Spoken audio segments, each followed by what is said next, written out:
अब पढ़ेंगे राजपूतों का इतिहास। इसमें कहते हैं जादौन राजपूतों का इतिहास।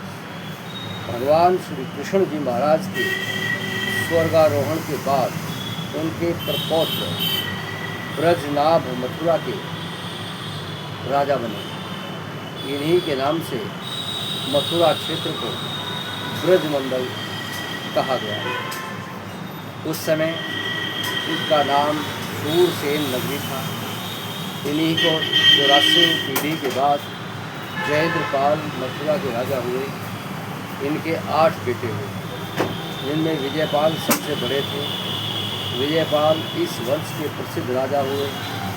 ये बाद में मुगलों के आक्रमण की वजह से मथुरा से बयाना आकर बस गए।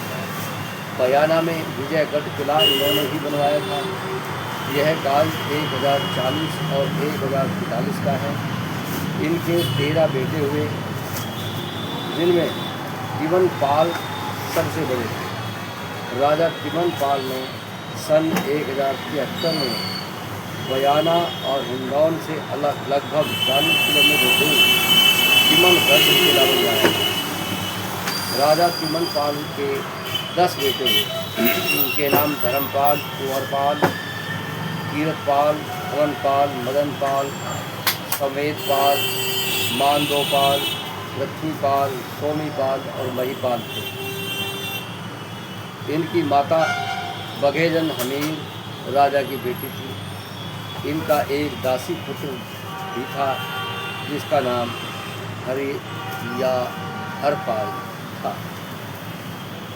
तिमनपाल के दूसरे नंबर के बेटे कुंवरपाल सन 1120 के आसपास करौली के राजा बने।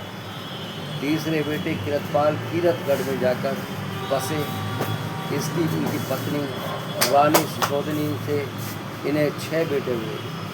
कीरतपाल राजा की मौत के बाद ये सब भी भाई गंगा जी शोरों पर अपनी फौज के साथ उन्हें तिलांजलि देने आए थे। रास्ते में विश्राम के लिए रात में रुकने पर उनके अस्तबल से कुछ घोड़े सोमवीर के चांद खान मेवाती ने चुरा दिए।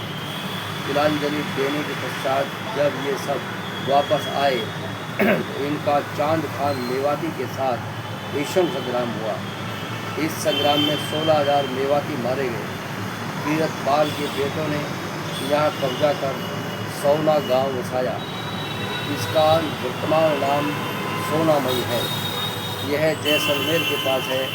इसी कारण राजा सोनपाल के वंशज सोनगिरिया, भारद्वाज या भृगुदेहे जादौन कहलाए जाते हैं। राजा सोनपाल के एक बेटा जैनपाल हुआ। इसकी माता का नाम कुंडरी था। ये हरिद्वार के राजा हरिदेव सिंह की बेटी थी। इन्होंने चांद खान मेवाती और को मारकर जैनपुरा राजधानी बनाई।